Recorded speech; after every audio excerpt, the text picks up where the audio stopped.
ছয় তারকার মজার গল্প। কর্ম ও ব্যক্তিজীবনে তারকাদের মজার গল্প বা স্মৃতির শেষ নেই। তাদের এমন গল্পের কথা সাধারণ মানুষ শুনতে মুখিয়ে থাকে, শুনে বেশ মজাও পায়।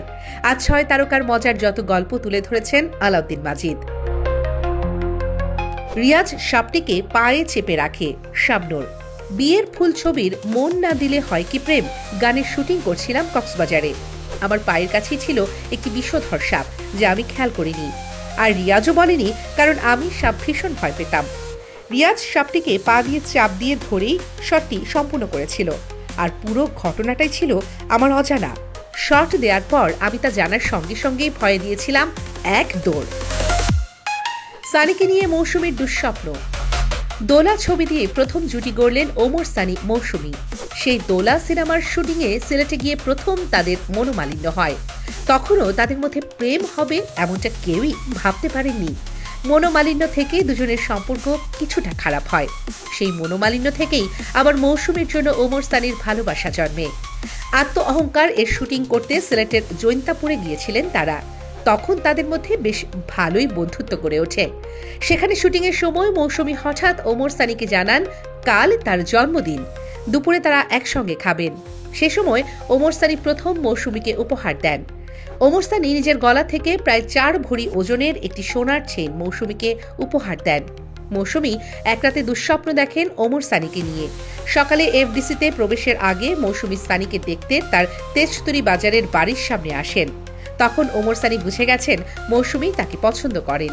শুটিং থেকেই তাদের মধ্যে বন্ধুত্ব বাড়তে থাকে। সেই বন্ধুত্ব প্রেমে রূপ নেয়। অনন্ত জলিল নামটা আমার ছিল না।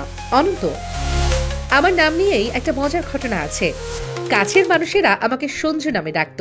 এম এ জলিল অনন্ত নামটা আমার ছিল না। তখন ঢাকার ধানমন্ডি বয়েজ স্কুলে পড়তাম।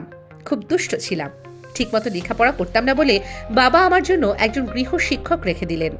সেই শিক্ষকের নাম ছিল এম এ জলিল। তিনি ভদ্র অমায়িক একজন ব্যক্তি। স্যারের ব্যক্তিত্ব বাবাকে এতটাই মুগ্ধ করে যে আমার সঞ্জু নাম বদলে বাবা স্যারের এম এ জলিল নামটাই রাখার সিদ্ধান্ত নিলেন। নামটা পছন্দ না হওয়ায় আমি খুব কান্নাকাটি করেছিলাম, কিন্তু বাবা ওসব পাত্তা না দিয়ে আকিকা করে রাখলেন নতুন নাম। আমার মন খারাপ দেখে বড় ভাই আমার নতুন একটা ডাকনাম দিলেন অনন্ত। তিনি বললেন এ নামে একদিন আমাকে সবাই চিনবে, ভালোবাসবে। ভাইয়ের কথায় আমি আশ্বস্ত হই।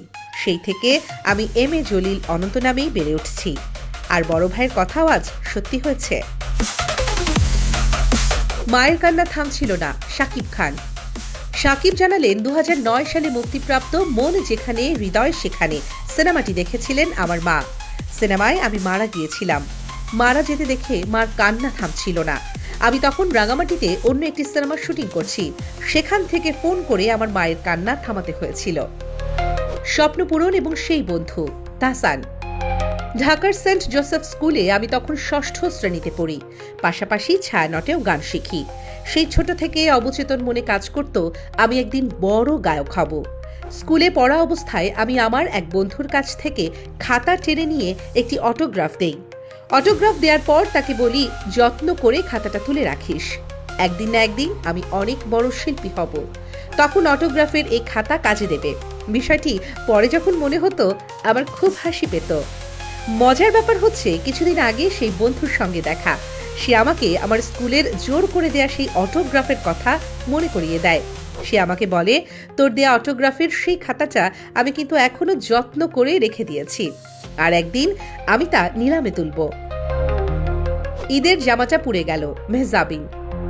আমি বড় হয়েছি দুবাইয়ে। বাবা ওখানে চাকরি করেন। তখন 2য় শ্রেণীতে পড়ি। সেবারই ঈদে প্রথম সালোয়ার কামিজ পরব। খুব উত্তেজনা আমার। দুবাইয়ের এক দর্জির দোকানে সালোয়ার কামিজ বানাতে দিয়েছিলেন মা। ঈদের দিন ভোরে দর্জি সেই পোশাক দিলেন আমাকে। সারা রাত আমি জেগেছিলাম। যাই হোক, সকালে গোসল করে নতুন পোশাক পরলাম। দুপুরের দিকে মা বাবা সহ ঘুমিয়ে পড়লাম। হঠাৎ আমার ঘুম ভেঙে গেল। নিজের দিকে তাকাতেই কান্না পেয়ে গেল। আমার এত শখের ঈদের জামা ভাঁজ হয়ে গেছে। এখন কি করব? বিকেলে কিভাবে জামা পরে বাইরে যাব? কাপড় ইস্ত্রি করতে পারি না। তারপরও ইস্ত্রি গরম করে যেই না কামিজের উপর রাখলাম, সঙ্গে সঙ্গে পড়ে গেল। সেদিন খুব খারাপ লেগেছিল।